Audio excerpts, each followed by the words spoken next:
ఒక్కడై రావడం, అమ్మాయిని లవ్ చేయడం, నడుమై చాటింగ్లు ప్రేమలీలా, వెంటయే బంధము ప్రేమ సంబంధము, తోడుగా రాదుగా పెళ్లివేళ.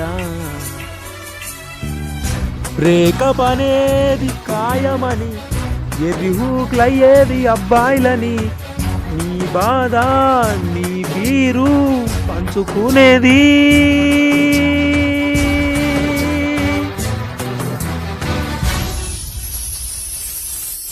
ఒక్క ఫ్రెండ్తోనే, నీ ఫ్రెండ్తోనే, ఆ ఫ్రెండ్తోనే, బెస్ట్ ఫ్రెండ్తోనే. అక్కడ మంచిగా